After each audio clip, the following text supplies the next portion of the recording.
Қытайлық бір топ жігіт Қазақстанға қыздармен танысуға келет деген жаңалық қоғамды дүр сілкіндірді. Біздің бой жеткендерімізді аспан асты елінің жігіттеріне тұрмысқа беретін болып құдаластырып жүрген отандық неке агенттіктерінің бірі. Оның басшысы шараның саяси астары жоқ, біздің мақсатымыз әйелдерді бақытты ету дейді. Қытайлық күйеулер көшеде жүргендер емес, әрқайсының жоғары білімі бар, бірнеше тілді меңгерген және тұрмыс жағдайы жақсы дейді неке агенттігіндегілер. Бастама Қытай жобасы деп аталады. Каждый имеет право. Әркімнің жеке өміріне өз құқы бар. Біреу екінші біреуді қатысуға мәжбүрлемейді. Неге біз көпұлтты Қазақстанда тұратын орыс, украин, белорус, ұйғыр, татарларды ойламаймыз? Олар бұл жобаға қызықпайды деп кесіп айтуға болмайды.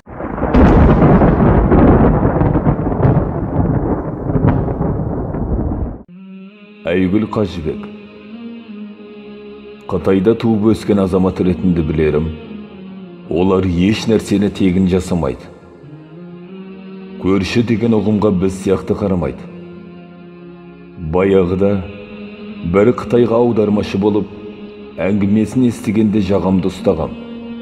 Қытайда шешеме қарап отырған әйел, балам бар, бірақ Қазақстаннан тұрмысы төмен қыз тауып берсеңдер, жағдайын өзім жасаймын.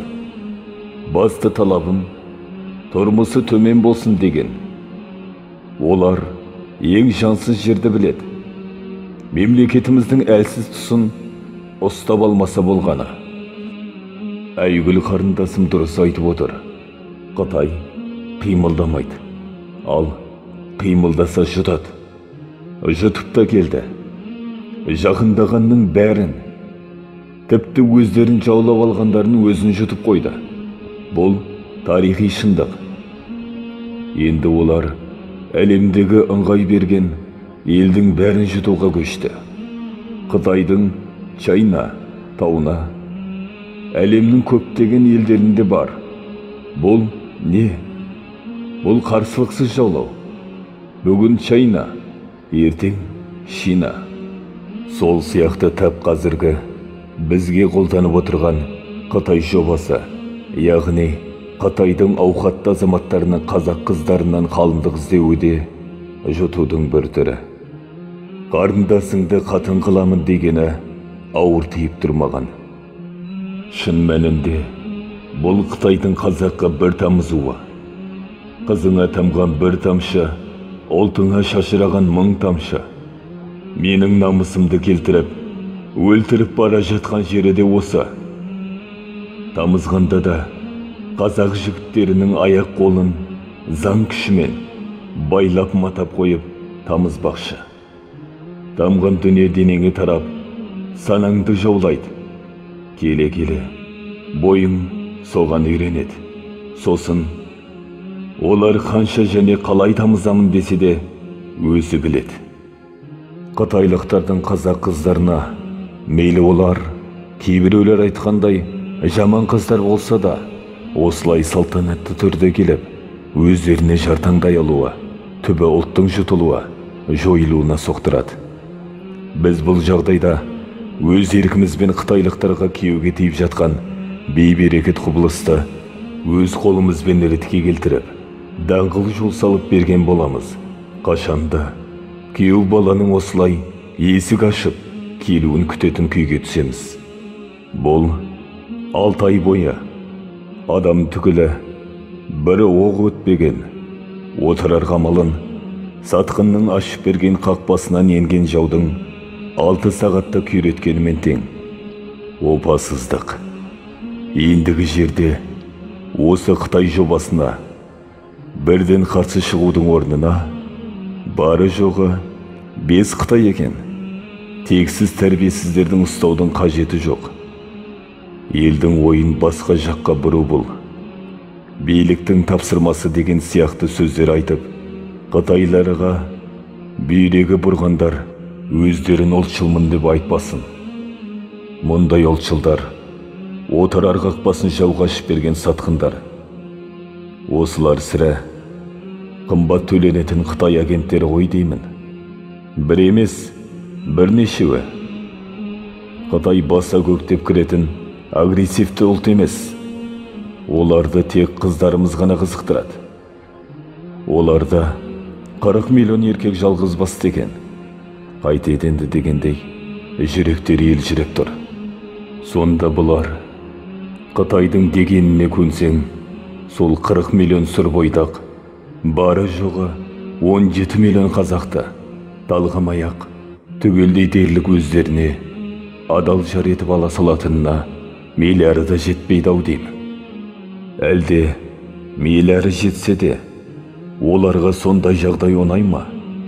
Онаса, елді үміттемей, өз қыздарын берсін.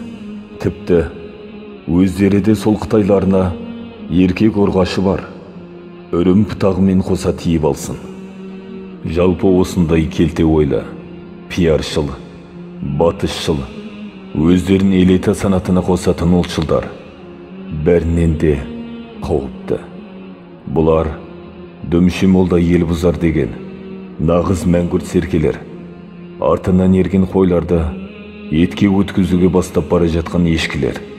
Бұлар жерді сатуға болады. Себебі ол әлемдік тәжірибеде де бар, деді. Бұлар жігіттердің сырға тағып, ерін көз бояғынында тұрған ештеңе жоқ, деп 91 тобында да қолдады. Енді міне, кетемін деген қызды байлап ұстай алмайсың деп, Қытайларды елге келе берсін деп отыр. Бұлар неге екені белгісіз. Басқа жерде үнсіз қалса да, осындай өте қауіпті, түбі ұлтты жойып жіберу мүмкін бастамаларда ерекше екпінді болады. Мысалы, бұлардың бүгінгі тілге тиек еткен қайғысы, жалпы ұлттық тіркеу елге қанша машақатты болса да, билік тыйым салған сәтте ақ бірден тоқтайтын қарбалас.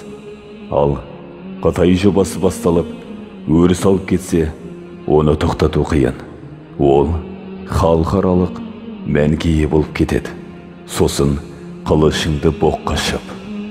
Міне сондықтан Қытай жобасы тентіреткен тіркеуге қарағанда ұлтымызға әлде қайда қауіпті, көп қауіпті.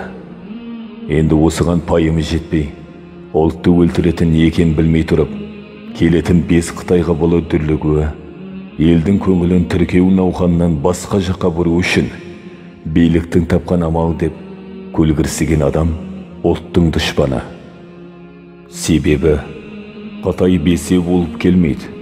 Келсе де, мәселе онда емес. Мәселе оларды зарыға күткен қара көздердің санында, санасында. Шараға әлі бір айдай уақыт бар болса да, дәл қазір тізімге 30-дан астам қыз жазылыпты. Оның ішінде ағайынды Қытайларға тиеміз деп отырған апалы сіңілі 2 қыз бар дейді. Ал керек болсын. Ұлтын шын ойлайтын адам мұндай сын сағатта болымсыз жерге пышақ ұрып, қия кері тартпайды. Өткен кеткен майда ауыз түйісті, жеке бас түсінбеушілікті ұмыта тұрып, қарындасын қорғаған ерлер қатарына келіп, сап түзейді. Бөріні көргенде өзара арпалысып жүрген ауыл арландары бірігіп кетеді. Ата-бабамызда сырттан жау тигенде есептесіп жатпаған, бас біріктірген.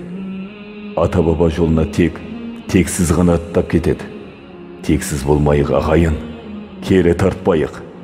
Пайдаң тимесе де, қара көз қарындастарын қорғауға бел буған арды азаматтарға аяқтан тартып, зияндарың тимесін. Осыны ұмытпаңдар.